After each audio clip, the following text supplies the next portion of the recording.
On this episode, we're breaking down new loan products, a secret Home Depot Lowe's product that might really help your buyers, second home financing, and just some things that you're really going to want to know to overcome the obstacles in this current market. And my good friend Kelly Zitlow and my preferred lending partner is joining me on this episode. Let's get into it. Welcome back to the Real Estate Revolution.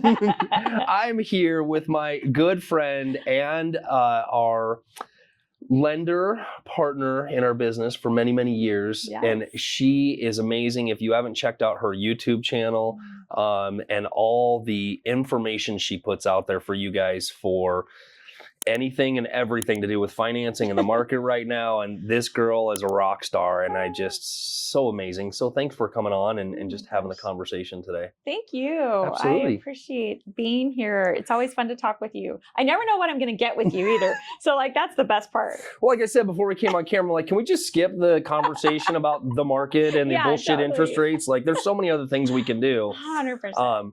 It was funny the other day, somebody got on oh, we really need to dig into the buyer broker. I'm like, why? Yeah. Why are we making a big deal over this? Nobody knows what's going to happen until August. So you guys are all just pissing in the wind right now. Yeah.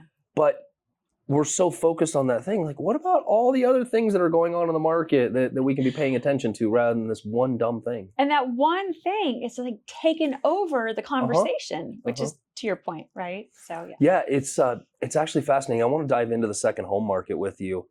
Ben, one of my agents, works the east side of the state, Show Low, Pine Top, Payson. And then, I work the north side in Sedona and Flagstaff and Munns and Williams and those areas. And a pretty good mixture of second homes, or like the client you just referred me to, Jose and his daughter just bought a condo for NAU, which was an awesome thing with them. So let's walk through Jose's situation. Yeah. Because that's kind of an interesting one. And actually, Christian and I have been working on some stuff that I want to talk to you about just on the college piece, right? So his daughter goes to college. Yeah. Walk me through that investment strategy with them, because we went back and forth on a couple of different things between their home having some equity in it, maybe paying cash. And we went through a lot of different strategies on that one to get where we were. Yeah. It's not a one-stop shop answer. So I think that every scenario and every client's objective is going to drive the outcome. And I think that's really important. So it's difficult from a lender standpoint to be like, oh, well, here's how we did it, and that's always the way you should do it. That's never the answer. Yeah, it's like real estate. So, it's not, it shouldn't always be done one way. Yeah. So I think let's back up. Just when you're thinking about the second home or vacation market, there has been some major changes when it comes to conventional home financing. Okay. So it used to be kind of prior to maybe 2 years ago-ish, it used to be that second homes or vacation homes, the interest rates were very similar to primary residence interest rates. They were usually maybe a point over. Maybe an eighth over in rate, maybe a quarter max, but very, very, very similar. Well, the conventional loan lending guidelines changed. So Fannie Mae and Freddie Mac came out about 2 years ago and said, you know what, these loans are higher risk. So now, instead of essentially pricing them or making the rates closer to primary residence, we're going to move that over to investment properties. So now they're aligning from a cost standpoint to an investment property. Well, that's like a material shift in just that one market. So break that down for a second. So the cost piece, the difference between primary residence and second home / investor, what are they looking at differentiation wise? Well, it depends on the down payment. Right. It depends on the credit score. Okay. So it could be anywhere from, let's say, 0.5 point to a full point in interest rate. Okay. So if today's rates are, whatever, let's say low 7s, it could be low 8s for a second home or an investment property. Again, depending on down payment and credit and reserves, those are all factors. Okay. But in Jose's situation, the key here is that the mortgage market always evolves. So what was yesterday? What was yesterday? Fannie Mae and Freddie Mac came out and said, hey, we're going to now require different what they call LLPAs, so loan level pricing adjustments. That's essentially what they did to that type of purchase or refinance for that matter. So the rest of the mortgage market, there's a lot of conventional financing out there, Steve, that isn't sold to what we call the agencies, which is Fannie Mae, Freddie Mac, FHA, VA, or USDA. There's this whole other group of investors or outlets, if you will, that want to buy this product. And this product, this second home product, is good. Is a good product. So they're in that lane. So on Jose's, what we were going through is like, you know what? The traditional mindset of a loan officer is to be, you sell it Fannie or Freddie conventional. That's just where we go. We're just like, oh, that's just what you do. But we're just not traditional. It's the easy thing. If it fits in these guidelines, we know where we can sell the product. Yeah, easy, right? And so we were kind of getting into it on Jose's. We're like, oh my gosh, there's this whole other option here. And we ended up saving about 5/8 in rate. That's material. Yeah. Just because of opening your mind. So break that down, like 5/8 in rate, that's a couple $100 a month in payment, right? Exactly. And it impacts qualification. Yeah. And it impacts, cash flow. I mean, obviously, kid in college, they're going to rent out a room maybe, daughter's going to stay there, they're going to use it as a second home when they visit. I mean, again, the usage really kind of comes into play to the overall loan strategy. Yeah. But it's a big deal, a couple $100 a month. So if you guys just heard all that breakdown, the really important part is your lender is like the very first critical piece in everything that we do. And it seems to always be backwards, where you call the real estate agent, then you talk to the lender. And no offense, but not all lenders are equal. They have different products. They're looking at different things. It's one of the reasons I align so well with Kelly in our business is that we will go outside the box to figure out a solution to the problem rather than, yes, you qualify or no, you don't. Okay, so no, you don't qualify this way in the Fannie and Freddie guidelines. It's what else is optional out there, which is the same approach that I have, which is, oh, Kelly said no.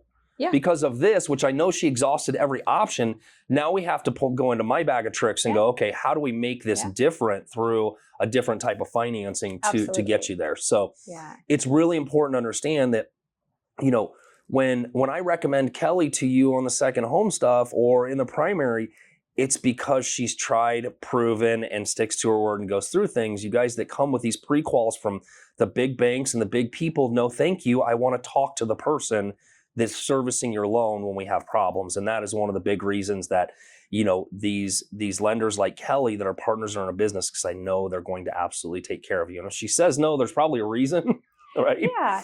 And, I think technology is a good thing, but I think technology also is a bad thing. And from 100%. That regard, from a lending standpoint, everything is so automated now. So it kind of takes out that need or that element to really think. Right. So for my team, I mean, maybe because I'm old school, maybe because I've been doing this a million years, I don't know. This is how I grew up in the business. It's always with strategy and thought. Yes. So if it doesn't work, why doesn't it work? Right. What's the guideline saying? Is there a way that we can move through that? Is there a different approach or strategy? Understanding and being able to dive into guidelines and then navigate the ands and the ors, that's just part of it. But with technology, every day it feels like it's changing more to just the automation of yes or no. Yep. Well, as you and I both know, I like to say a buyer's scenario is like a fingerprint. Yes. There are no two fingerprints alike. And there's so many variables to everybody, which is the same reason that one loan doesn't fit the consumer. So true. And just like one way we sell a house doesn't fit the consumer on my side. Yeah, right? Because there's too many variables. You got family members, you got all kinds of different things that are moving parts. Yeah. And we have to, I know that you do a lot of what I do, which is we have to ask a lot of questions to get to what the real crux and the root of the person is to figure out how to truly help them. Mm-hmm. And sometimes it's interesting how hard we have to try to break down the wall to help somebody. Mm-hmm. Like, can you just be open and honest and transparent with me for 5 minutes so I can help you get into this house? Yeah. Right? Yeah. Or what people just, also don't understand about just the relationship and the process. So we actually have a client right now who wrote an offer on a home that we have experience working with a listing agent. Yep. And this was a hot property. There were multiple offers. Yep. And that listing agent had confidence in our ability to close 100%. on time, all the things. So they ended up taking this client's offer. Yep. And then the client goes through the process and then reaches out to their financial planner to transfer the money. And the financial planner is like, hey, you should call this big bank and, get a rate quote. Because again, like, and that's nobody's fault. Sure. It's okay to do that, but there's other elements of the story that person doesn't know. So then, reaches out to the big box and their rate was slightly better. I mean, like just tiny, tiny, tiny. Actually, it was the same rate. It was just a little difference on cost. But in that case, the client is like, well, I'm going to have to go that direction for X dollars. Okay. Well, the listing agent with the Arizona contract wouldn't allow them to change lenders without extending close of escrow, incurring a cost, because this investor has hard money on that loan, right? And so it was just interesting. And so I think that there's so much that goes into the dynamic of, it doesn't matter what we buy today, whether we're buying money through a loan, whether we're buying a car, whether we're buying your expertise and your contract negotiation experience as a real estate agent, there's an associated value with that. And I think people don't quite understand how our industries work. So it's not just a rate. It's just not like you push a button and then you're like, oh, here's your rate today. Not all lenders have the same rates. Why? Right. How? It's very confusing for people. Yes. Not all real estate agents have the same rate. They don't. Right. Like, what is the rate? Like, there's no, like, what is the rate? It all varies. And I think really just taking a step back, and you said it right. And that is making sure we're asking the right questions so we can bring the value, we can help them achieve their objective and do it. I'm not saying, we're not competitive, you're not competitive. We're all in that same space. But, you get down to, this isn't like buying a phone, Yeah, I mean, the reality, here's where the reality is when we have the front-facing conversation, we try to sell all the value that we have and build that rapport and that relationship.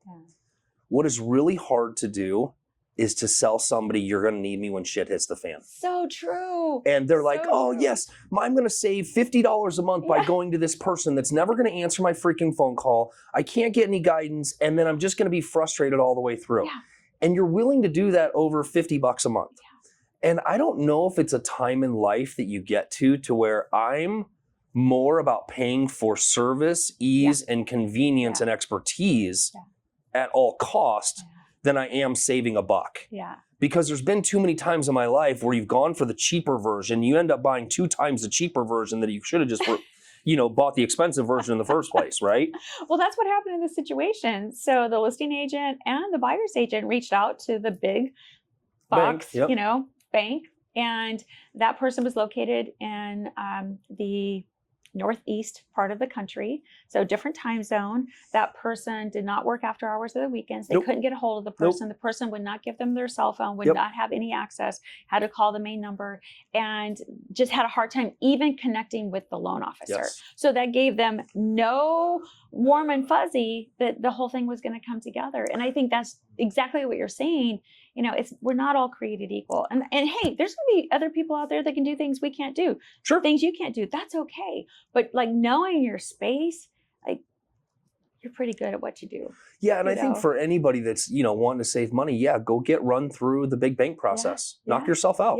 If you're okay with that aggravation, frustration, and not having somebody there to walk you through things, knock yourself out, right? Or lack of strategy. Right. Because again, that's a big piece of this is the ability to, I can't tell you how many transactions that get turned down that are doable 100% by other lenders. And all they're missing is just the strategic part of asking really great questions, looking at the overall picture, and then backing into it and not taking the easy kind of linear answer approach. Oh, okay. Well, maybe there's a different way that this would make sense, and being able to present that to a buyer. And then, you just see their eyes light up like, I could do that. You can do that. Like that would work. Yeah, that would work. And that would increase your price point to this amount, Right. So we started this conversation by you saying like, let's not talk about interest rates. Let's talk about things that are really happening. And I think just from my seat, we see so much opportunity right now in this market because we have sellers that are willing to, in some cases, not all cases. I mean, there's still parts of this valley where there's multiple offers and, Yeah, I think the key is that when you get a buyer in, let's just talk about how many buyers are sitting there on the sideline right now. So many, Steve. So many. What's the hang up? affordability, especially for just the in entry-level buyer. It's a payment. But they have down payments. Yeah. They can do all those things, right? Or there's so many down payment assistance programs right now. I mean, they're just coming out almost feels like weekly, So I think that the solve for the down payment is being taken care of through the lending component, but it's the payment and being comfortable with the payment. And on that regard, I think there's so many strategies that can happen that can help with that runway into an ultimate payment. So I'd love to get your insight on what are you seeing, what you're doing? Well, I see the same thing. You get a lot of declines, people not knowing that there's other ways to solve for this, right? I'm going to go back to one of the stories that we have, which, is really something that works in this market for buyers and sellers if they want to solve for things. And it was, I forget their name, but you remember when you called me, it was that one that was like in Maryville, like, oh yeah, I don't know, 250, the nice family, they just, something screwed up right at the end, right? That's right. It was like, how do we do this? How do we fix this? They need 6 months to qualify, but they've already done everything. And so, I was able to step in and buy the house for them, let them move in. And then you already had the loan pre-qual based on these things. And 6 months later, we redid it. It cost them a little bit of money, but they didn't have to give up the house, right? And give up all the things they had gone through to get the perfect house. Because he was a truck driver and needed a place to park a semi. And the house was weird, but it was perfect for them. And we were able to solve that by, bringing me into as another agent into the transaction and buying the house from the listing agent and selling it back to the buyer's agent. And everybody still got paid. Everybody still won. And I think that anytime we get into a market like this where there's an objection, right? So in COVID, the objection was we're getting beat out. So my solution was, cool, I'm going to go get all the cash I can. I'm going to buy houses for you cash and sell them back to you so we can stop being beat out. And we did that, I don't know, 100 times for people. It worked out really well, except for one. But now, and that was the reason I brought up the second homes. Because I was talking to some clients up in Munns this weekend, and we just got done playing pickleball and we're going through it. And I don't think the general public, for those of us that have had a second home for a while that still have 3% and 4% rates, we don't equate what the current second home market looks like and the expendable income that's out there, right? So let me walk you through this for a second, right? So on a $700,000 home, which is about the average in Munns right now, right? That price range is just sitting. Okay. It's sitting, massive drops, right? What most a difference motivation wins. Between 2021. Right? Here's why though. $700,000 house, if somebody's making a couple $100,000 a year, they want to have a second home, you have to have $7,000 a month in expendable income. That you can throw out the door, because a second home is thrown out the door. There's no tax write-offs for it. There's the only thing you're getting is appreciation and return on life at the end of the day. So for the normal person, it's like, F a bunch of that, right? Now I look at the sellers and I'm like, okay, half these people don't use their homes. They're sitting there. If somebody wanted to buy a second home, and I'm surprised we don't see this approach more often in this, and it's one of the things I'm working on, which is, why not take a second home that's listed at $700,000 and lease purchase it? Go, okay, I'm going to cover my mortgage. I have a locked in price. And the minute the rates, because I would imagine if the rates, and go with me for this for a second, if the rates shift by 1%, it's going to be a feeding frenzy. It's going to be pandemonium. And we're going to go back into multiple offers and all the crap. If doing lease options solves a couple problems, especially anybody that's vacant, they're bleeding money. Rather than doing a $10,000 or $20,000 price drop, why not just lease the house out for what your coverage is with a purchase contract? Here's why it's different than just renting it. The purchase contract ties a family that wants the house, which means they're going to take care of it. They've been given the opportunity, and they get to buy the house the minute the rates come down. So it's a win for everybody in the situation. And the benefit for the buyer is, cool, my price is already locked in, my house is locked in, and I don't have to deal with you crazies. So, we're going into this point where in the last market, everybody waited for the prices to come down. They didn't realize rates were going to quadruple. And it totally priced them out of the market. They would have been better off buying paying more money for a house back then with a lower interest rate, right? But they missed it. It doesn't mean we shouldn't go out and buy houses and be homeowners. There's just another way to get there. And I think we can all agree that rates aren't going to stay this way forever. Still unknown when they're going to change. But man, I would rather go into that market and figure out And for the first couple of years, you're paying interest only anyway. It's not like it's going towards anything. Yeah. So on a lease option, it's just a way for, well, one, you get to test out a house. Yeah. So I'm surprised that more people aren't utilizing, the lease option thing. And I almost wonder if maybe we do a Zoom call with a bunch of, your agents that have pre-quals sitting on the side and going, what does this look like? Yeah, especially in the second home markets. You were so on point there. So let's walk through a lease option. Okay. What do people need to know about it? What are the risks? There's 2 documents that go to it, okay. right? Well, you asked about risk. The risk is, you're renting the house. Somebody can certainly do damage to it. Okay. In a lease purchase, you're typically getting a down payment from somebody, though. Okay. You're getting a non-refundable down payment. All right. Nice thing on lease purchases, there's no rules, right? There's no set standards. Yeah. It's whatever the buyer and seller can agree to that makes the seller feel comfortable about being a landlord, essentially. Okay. And the buyer feeling comfortable that the landlord is going to do what their promise is, right? As far as making the payments. Yeah. And they have a down payment. So there's some risk. Yeah. Right? When you give somebody a $50,000 down payment and they stop making the mortgage payments, could have problems, right? Yeah. So you do have to have some of that. The likelihood of that happening, pretty slim. Yeah. And I also think that there's a lot of people out there that do the rent to own that are definitely taking advantage of people, right? It's the hopes that they fail. Yeah. And that's one of the things I don't want to do. Like, I want to get rid of the house. Yeah. Right? And so when you look at a market, those are the major risks.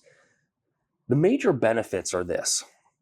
You have a lease and a purchase. They're tied together. So you have a lease contract, which is performance-based. They got to pay the lease on time, do all the things, take care of the house, all that stuff. The performance-based is you can either lock in a contract or a price, or you can do it on appraised price. I don't like appraised prices because we just never know what it's going to be at the end of the day. Yeah. And there's also, a buyer can do 2 things. They can lock in the price with a contract, or they can pay for an option to buy the house when it's time, right? And then the price is negotiated, all the things. So there's, you can do a lease and you can charge somebody whatever it is, like $5,000 for an option for the first right option to buy this house. Sure. Right? Yeah. Or you just lock in the price ahead of time. You're like, hey, I'm good with that price. If I get it in a year, awesome. Some sellers will be like, oh, I left money on the table. Yeah, but did you? Because you didn't drop it 25 grand back then to get it sold. So, so the lease option, when I do it, somebody's usually qualified, but either they're lacking down payment or they're lacking a tax return, something of that nature. Or in your case, there's a bunch of people sitting on the sideline waiting for rates. Yeah. They're perfectly qualified. They're good people, all the things. So the lease option can be 1 year, 2 year, but you make it so that it's beneficial. The minute the rates change, freaking buy this thing. The inspection's been done. The only thing we're waiting for is an appraisal and a closing. That's it. Yeah. So if you think about in this market, all the reductions that are happening, rather than the agents going to vacant sellers going, hey, I have a buyer, they're qualified. Can we do a lease option? Here's what their payment would be. Does this suit? Yeah. And it doesn't always have to be. Some people are like, well, how much of my rent goes towards the property? Yeah. Well, do you want to pay a higher rent so that you get some towards the property? You want to pay a lower rent where you're not getting anything towards the property. So in that case, you take something where you have all these houses that are on the market and you go, cool, I have 20 buyers. Yeah. How can I go start calling vacant listings and going, hey, would you be willing to do a lease purchase? Right? Here's what I'm thinking. Funny thing is, most of the other agents on the other side they're gonna sway away from it. Because they don't know. They don't know, and they may not even present it to their client. Yeah. But if somebody calls and says, hey, somebody's wanting to do a lease purchase, why don't you call and refer or get somebody else involved in it that says, yeah, we can do this because it's a benefit for your seller. Yeah. But agents are so scared of the creativity piece. Yeah, and true. The bigger part, how am I going to get paid on a lease purchase? Oh, yeah. Yeah. Well, there's a number of different ways to do that. It depends on the down payment from the buyer. And depends on what you negotiate. Like, can I negotiate half my commission into this? Right. Right? Technically, the listing agent is going to say, well, we didn't have a closing, so there is no commission. So it's either working something with your buyer or something of that nature. Yeah. Here's the crazy part, though. What if you took care of 10 people in the next 6 months and the rates came down and all of a sudden 1 month you had 10 closings? Yeah, absolutely. You are absolutely filling up your pipeline for future. Sure. And going, yep. And all it is calls and showing people how it works. Here's the most amazing story I have on a lease purchase. Let's go back to COVID again. Remember when the banks were shutting everything down? Oh, yeah. Right? Yeah. Remember my brother? I do. That was like the lease purchase of a century at the end of the day. It was. Oh my gosh. So like when we do this, nobody understands like the power of bringing everybody together and solving the problem. Yeah. So we were day before closing, seller calls, I'm not doing the lease option. So I call my brother and I get to listen to him scream and yell at me in the phone. I can understand the seller side, right? They're getting ready to give up a $3 million house for a pretty small down payment and a lease. Yeah. They weren't comfortable with it. Along with COVID. Yeah. Because when it happened, the city was shut down. Yeah. I remember because we drug all those people in here and the city was shut down. We're like, well, hopefully cops don't come in here, right? Because we're all sitting here with no masks and doing our thing. That night I called the seller after sitting in the entry crying, going, I don't know what I'm going to tell my brother. Yeah. So I called the agent. I'm like, hey, this is weird, but we all need to meet. Like all 6 of us, like you, me, the sellers, and the buyers. And we're going to figure this out to make it comfortable. Yeah. So we did. We sat in the conference room for 6 hours and we ironed out that lease purchase on a $3.5 million house. Yeah. To get past the banking bullshit. Yeah. Because the banks just shut down on the jumbo loans at that time. Sure. Everybody's like, done. Yep. I'm like, well, we got to figure this out. Yeah. And sure enough, we figured it out. They got it refinanced. I mean, it was a pain in the ass, but we did it, right? So I just always look at those things and go, there's a no, but no doesn't mean no. It means not right now and not this way. Absolutely. I love that you said that. It's not, no doesn't mean no. It just means not right now. And there's generally a journey to get to the yes. Or sometimes the yes comes sooner, depending on what the scenario is. Sure. Right? So, sure. Yeah. What can we do differently with our clients as agents when we're trying to get through this qualifying piece with them? From the beginning, so I said it earlier, we tend to do things backwards, right? The agents call off the sign, then they get a lender. Yeah. Why has it never been the other way around? Why do we always ready, fire, aim, and then go the other way? I think it's starting to change a little bit from a lending perspective. So I think you're seeing more of that, kind of big lending platform go direct to consumers. So I think that door is being opened a little bit more. I don't really care who gets the call first. I think what's most important is what is being said in the initial call. And I think digging deep into the scenario and being able to start that strategic thought within the first few minutes. Because, when I'm talking to somebody, I know the questions to ask, and then we're kind of leading them with, what the next steps are based on what the objective is. And whether that's you doing that or whether that's me doing that, then the meeting of the minds. So then you and I can sit down and talk and go, hey, it's really important for this family to be in this neighborhood because whatever, right? They have a child that has special needs or whatever. I mean, there's so many different stories. Talking about you, Christian. But, like sharing that, because when we can get to that level of whatever is truly the most important thing, then we can solve for it. Yep. In our, we have, a CRM, a database that we use. And literally, we would just write MIT, like most important thing.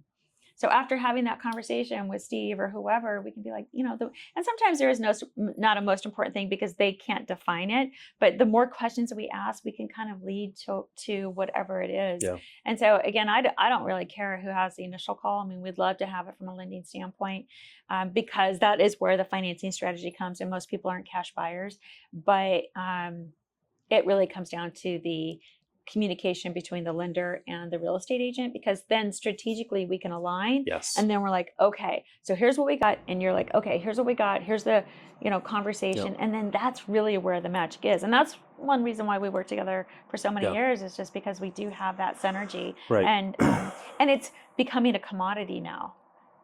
And it's less so. Yeah. I'm sure you've worked with a lot of, that 1-800 push a button, get a loan, people. And it's just a different relationship. And I've worked with, the same if I have to dial a 1-800 number, I'm pissed. Like tech support, any of that. And when I see a 1-800 number come in on my phone, I'm pissed because it's some spam call from some lender back east telling me how great they are. So I have this funny thing that I'm putting together right now, and I'm curious from your standpoint. Funny thing. You know, and we're not going to dive into this. I'm just bringing it up as to why. You know, you think about the whole NAR lawsuit. And my opinion on that lawsuit is that all the things they blame on the real estate industry, the reality is the mirror should be looked back as to how many of those consumers actually asked the questions and hired the right person to do the job. Yeah. That they weren't pissed off about. Right. Well, read the what? You read something you signed? Read? I'm curious from your standpoint, like I'm going through a questionnaire right now to give to the consumer on questions they should be using to interview a real estate agent for their next time. Yeah. I think it's great that we all know 12 real estate agents and 12 lenders and, you know, our financial people are like, oh, talk to this bank, right? Everybody's throwing you everything. Yeah. So much noise. And just because you're referred to somebody doesn't mean that they're your person. Yeah. Right? Like I said, we all know 12 agents. Yeah. Well, this agent might be really good at, you know, showing you homes and doing those things. But if you're going to buy real estate investments, are you going back to that same person or are you looking for somebody that's doing what you're doing? Yeah. And just because you have a real estate agent doesn't mean they're good at that thing. Right? I go back and forth with different things I'm really good at, and there's some things I'm just not. Yeah. And I don't want to do those things. Right. Because the reason actually is, like when I talk about the luxury market, I love luxury homes. I don't have the bandwidth to actually do a good job for a client that has a $5 million home. Yeah. It's not in their best interest, and it's not in mine. Because what's going to happen at the end of the day, I take that on, I look like a schmuck, because I didn't do all the things that I could have done. Right. Right. Or should have done. Yeah. Because it's not my wheelhouse. Yeah. So if I'm truly going to take care of that client, I'm going to go find somebody that specializes in that neighborhood. I'm going to interview them. I'm going to bring them in and go, this is your guy. Right. Right. Yeah. Now you have that. What questions could a consumer, if they're talking to big box, if they're talking to you, what should their interview process be? What are they looking for? Gosh, that's a loaded question. I know.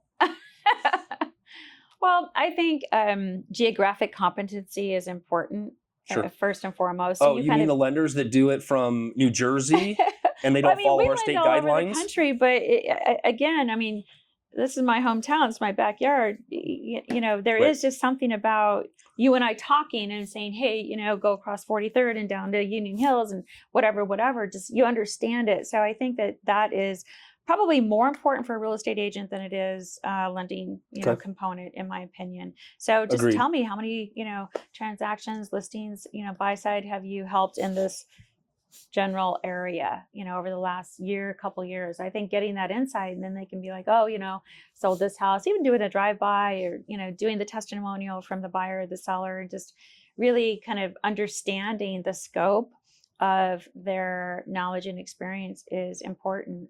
Also, I would say if I was going to hire somebody to sell my house, I'd be like, how are you going to do that?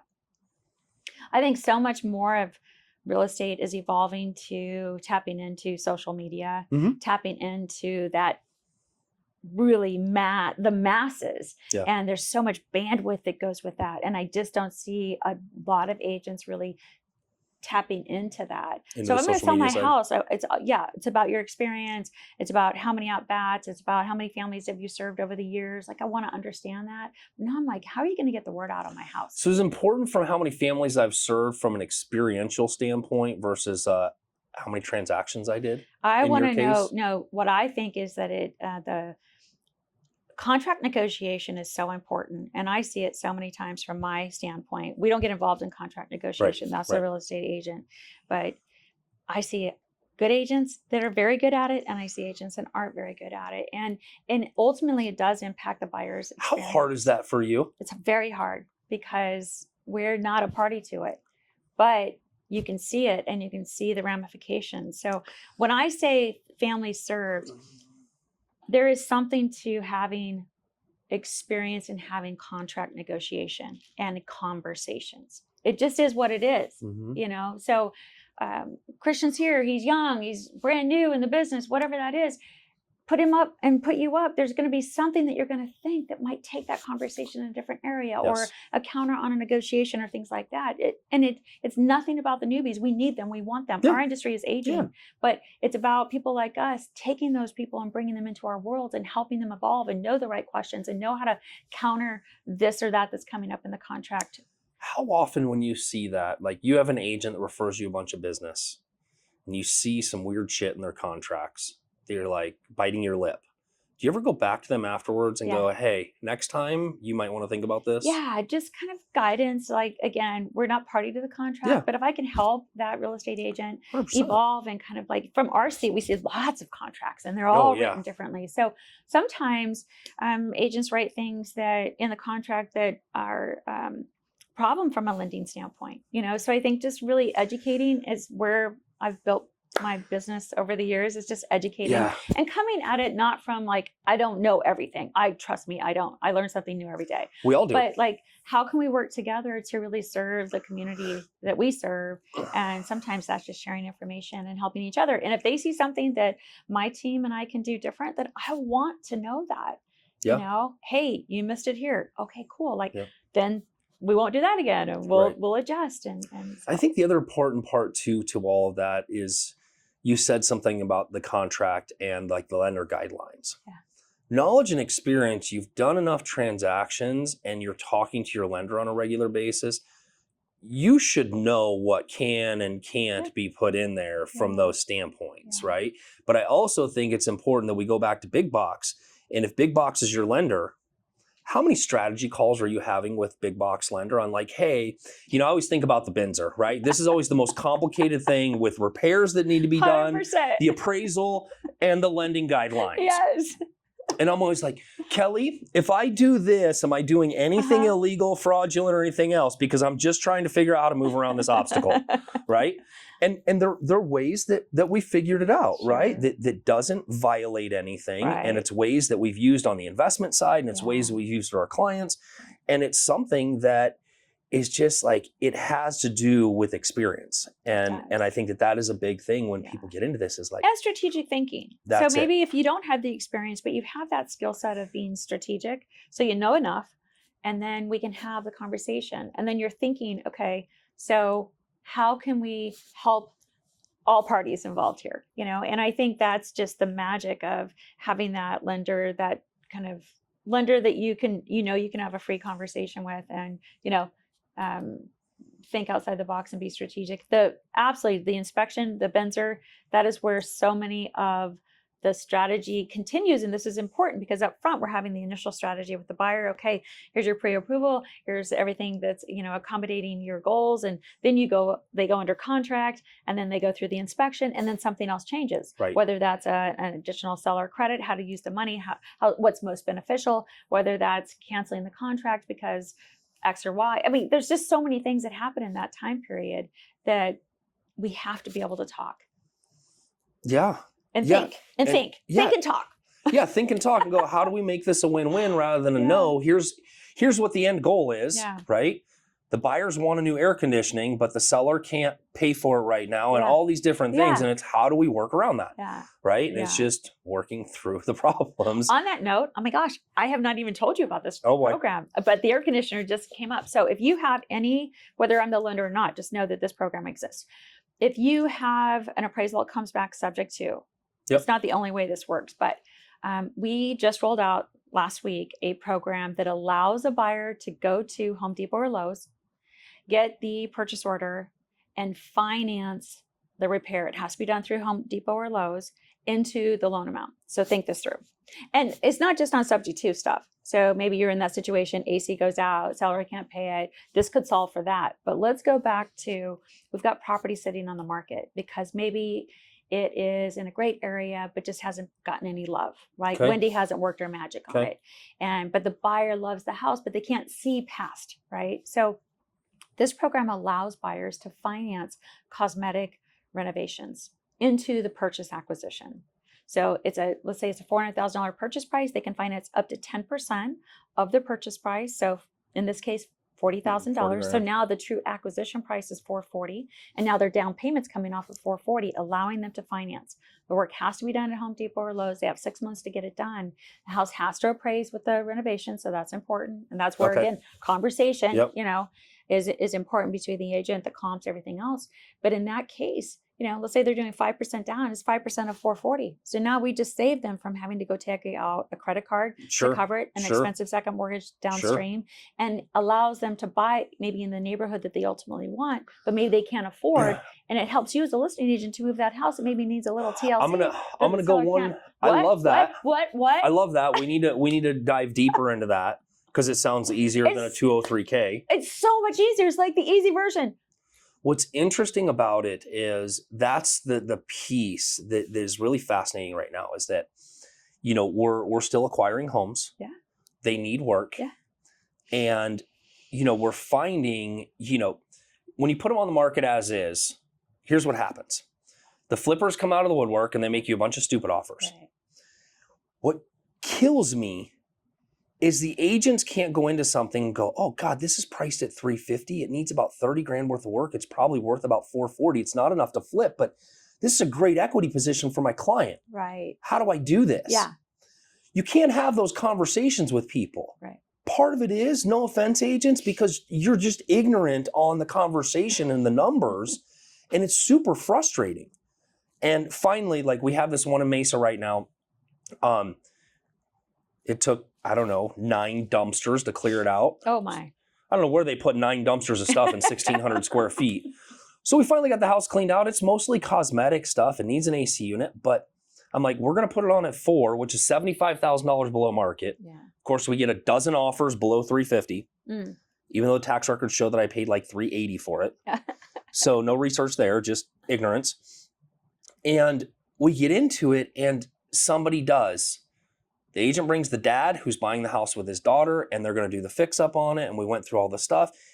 They're buying about 40 grand worth of equity by the time they do the cosmetics. Yeah. So they're so much further ahead because they're willing to do the work, or they had an agent that was like, hey, if we do this, right, you can have this, which is a bonus. You not only get a house, but you get some equity and you get to paint it and do the things you want rather than the way the flipper did it. Yeah. And then you get to make it yours. Right. And so my question is on the Home Depot thing, is that like getting somebody from Home Depot to come out and bid the stuff? And what does that timing look like? Because this is all, I love all this stuff, but in a 30-day escrow? Yeah. Well, right now, Home Depot is not very busy. So it seems to be working pretty well. But, again, it's traditional renovation loans are out there. And the difference is that this is more consumer friendly because most people are accustomed to going to a Lowe's or Home Depot. They can go in and look at cabinets. You can buy appliances with this program. Maybe the bathroom just needs a new toilet and plumbing or sinks or whatever. And Home Depot or Lowe's can have it bid out. They give this proposal. From there, we take it. When we order the appraisal, the house is being appraised with the work as is, so very similar to a renovation loan.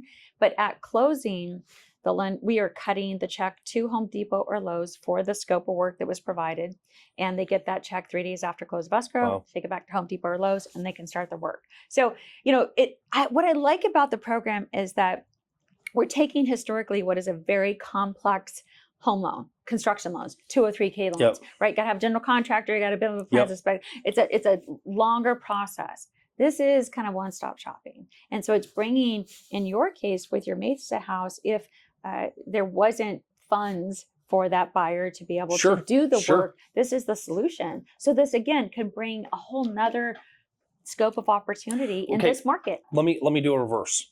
Okay. What if, because we're going to do this. Okay. I have a house in Mesa, needs some work. Yeah. Can I go to Home Depot and get the bid pre? Sure. And then go, hey, let's put this on the market at $440 with the Home Depot bid. And Kelly has a program that you can buy this house, have the money with this scope of work done the way you want to. Yeah. Then the only other piece of that, which I know you're really good at, but people are so visual. So maybe it's like the current house and it's current state, and then the house with the cabinets, from Home Depot kind of thing. And then maybe there's just, some type of 3D thing that you could show them. So then they can see it. And now this gives them the ability to finance it and really bring it to life. And you've already done the legwork because you have the experience doing that. Right. Now if they don't like the color of the cabinet, they want to do white and versus gray, whatever, not a big deal. You already have the framework. But if I have the framework and they can just go back to the person and go, I want to change these things, then the time and the energy to find somebody to do it. Yeah. And my point is that if we go through this and we do the work up front, are we making the sale and the transaction easier to sell somebody, right? Yeah. And so if you guys didn't listen to that. This is big. Go ahead. And the other thing is that because of your knowledge, you're likely going to pick the improvements that are going to bring value to the appraisal. And this is the one thing that worries me about the program is that, from a consumer standpoint, we don't know the questions to ask or what impacts value, but you will know. Right. So now you're putting together a bid with Home Depot or Lowe's that really knowing it's going to be appraised with that work that will likely bring value to the appraisal because the house has to appraise with the work at that market value.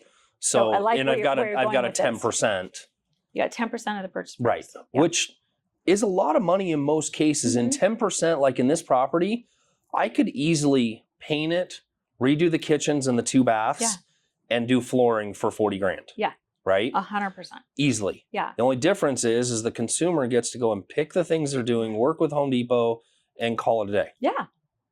I know. It's so exciting. I don't know any other lender right now in the country that's doing this. Like it's kind of this streamlined quasi renovation, bringing accessibility to financing a certain amount of renovation into the home loan acquisition. And you can do it as low as a 3% down on a 3% down conventional loan, assuming that loan can go home ready. Which is just a certain type of conventional loan. But I mean, if it's not that, think 5%. So 5%, even at interest rates today, Steve. So let's say, Steve, I'm not quoting rate because I don't know what rates look like today. But let's just say, rates are low 7s, 30-year fixed rate. For you to go and borrow $40,000 as a consumer after you buy that house to go get that work done, and you don't have the cash to do it, you're going to use a credit card, and that's going to be 20, 25, 30% interest on that $40,000. So this allows you to be able to finance that into that 30-year fixed rate. You know what your payment is, and you're financing that into the acquisition. Yep. So again, you're not coming out of pocket with that $40,000. Yep. So I mean, I think it solves so many different scenarios. Is it for everybody? Heck no. There is no loan program out there that's for everybody. I guarantee it. No, but there's so many people that I'll take me for an example, right? As much as I hate to paint. Hate painting. Actually, I hate the prep. I can paint. I hate prep. And there's usually paint everywhere when I'm done, right? There's guys out there that are really good at doing the things. And maybe they don't have the money to buy the cabinets and the things, but you can get the hard stuff done and let the buyers do the easy stuff, right? Like landscaping and things that are not super costly. That is easy, physical, or some people are really good with tools and handyman, and they can go through that and make the repairs and bring it up, but to go through it, just, a lot of stuff to think about there. And this program allows for landscaping. Wow. So again, sometimes the house is okay, but maybe it's just dirt in the back, or it just needs to be, renovated from a landscaping standpoint. It's really anything like in those small budgetary items that we can really look at. Cosmetic, right? It's, it's not going to get structural. That's a whole different type of approach. This is you don't want structural really involved in all that. An easier approach to solving for how do I pay for it? Yeah, great neighborhood, love it, but I don't know what to do with it. I don't have the cash to pay for it. So this brings that. Wow. And it brings it in a way that most people have shopped at Home Depot or Lowe's, so we understand how to go there. Wow. Yeah. I mean, right. They can go in there and do their thing. Cabinet section, appliance section, whatever. That's amazing. It's not even what we were going to talk about today. I know. So cool. Okay, so I want to go back on that because there's one last question that I wanted to finish up just on the buyer side. When we have, so Christian and I were having conversations, right? He's 21, talking about the goal to buy a house. What does that look like? Yeah.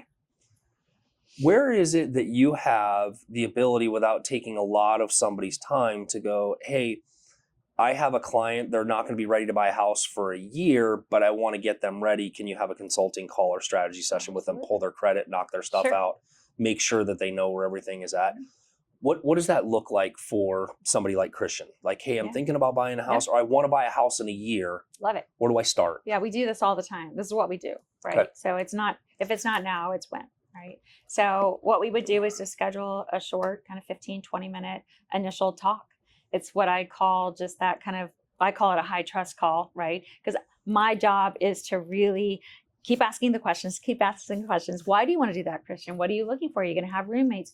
What's your budget? What are you comfortable with? Right. How's your credit? Do you have credit? You're 19 years old. Have you ever had credit? He's got credit. But all these questions, I love it. I mean, I have a 21-year-old and a 26-year-old, and my 21-year-old is at university right now, and he's like, Mom, should I buy a house? And then you get into, he's a full-time student, so he doesn't have a job, but he has been saving. So he has money, works part-time over the summers and that kind of stuff. So then you get into, can we co-sign for him and, or co-borrow for him? I know your opinion on that, but I'm just saying. Oh, no, we're going to go into that next. We're going to go into that. So the answer is yes. And I think this is another thing that a lot of parents don't understand. I mean, I don't know if you have looked at housing in college towns, but it's crazy, the cost that you pay in rent in some of these college towns. Mm-hmm. It's absurd. So now how can we hack that? He's got 2 roommates, so now there's 3 of them. I'm going to pay rent for him with or without roommates, right? So, or if you're super fortunate and blessed, like some of my clients, they've been given, rooming credits for whatever, right? That they can apply towards. So many different strategies. But to answer your question, like I would just want to talk to Christian. Okay. Right? Christian, let's just talk, right? Okay. What does it look like? And then help kind of guide. All right. So going to need to have your mom or dad, co-sign or both. What does that mean? What does it mean when you co-sign? I think that's important. Yeah. What does it mean? What is it? Are you a co-borrower? Are you a co-signer? There's a difference. Okay. So what is that? So a co-borrower means you're actually on the home loan. Okay. And you're going to be on the deed, which is going to give you ownership interest in the property. That's what most parents want to do, because if the kid flakes out, at least you have ownership in the property, you have some control over it. But there are some situations with parents that for whatever is going on in their financial world, they can't be on the deed or don't want to be on the deed. But the child still needs to have some drug help dealers co-signing. No. But anyway, so then they're co-signing for the loan. So they're guaranteeing the loan, but they're not on the deed, so they don't have ownership interest in the property. So again, just one of those nuances, and those are the things we're going through. So initially we would talk to Christian, then we come back and talk to you and Wendy, kind of better understand, all right, what's your threshold? What are you guys thinking? Are you going to gift the down payment? Does he have the down payment?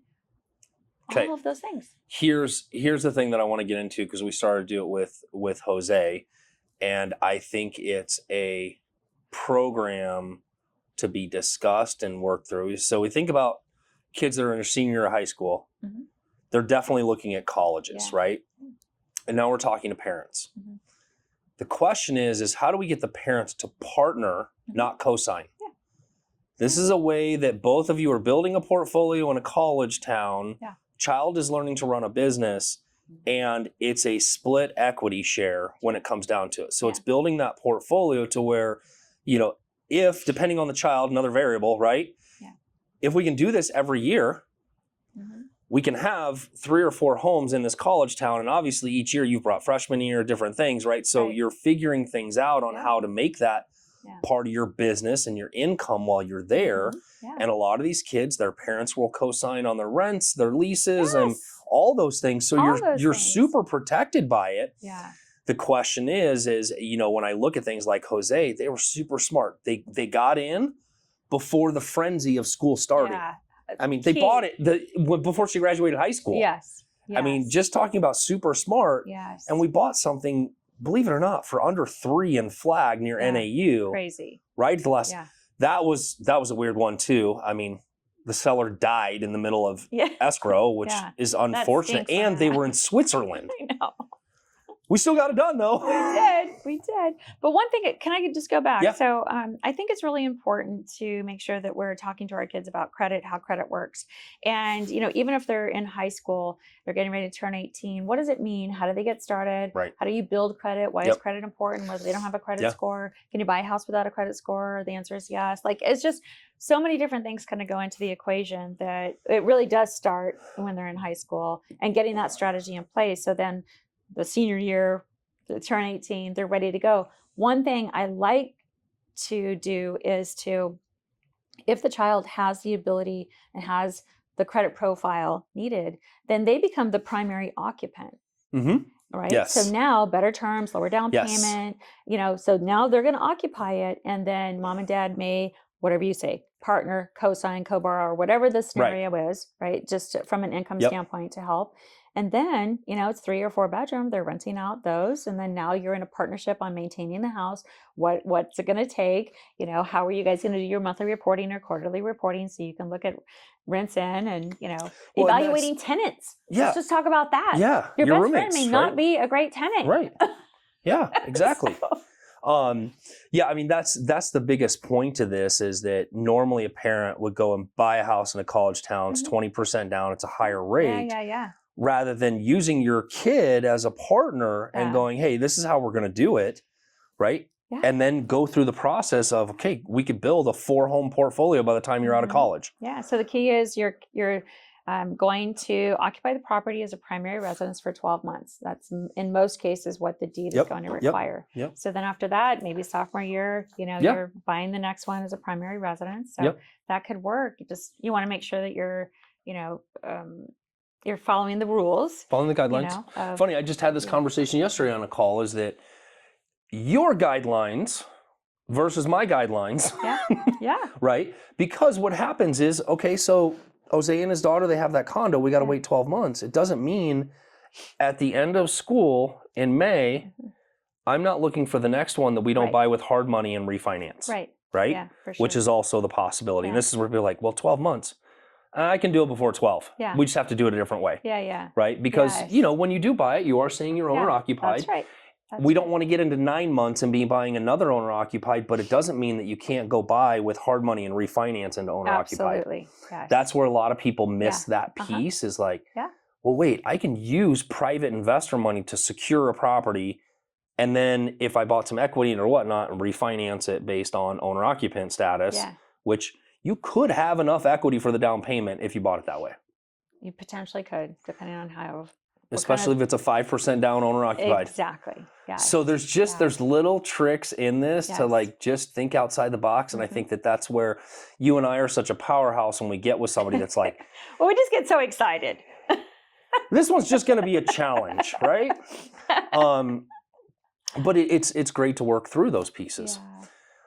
And before we finish that thought, I know you're moving on, but I really like to help younger people understand how we build wealth through real estate and what equity is and what appreciation is and how that works, and not oversell it. So in my models, I only use a 4% annual appreciation rate, even though we've had markets that are 10 and 20% and markets that are down. But overall, when you look at real estate over time, and I know you're a big advocate and that's how you built your wealth, is through that. I think this is such a huge opportunity to pour into younger people and help them understand that's really how most Americans build wealth, is through their real estate, is through their homes that they're raising their children in, and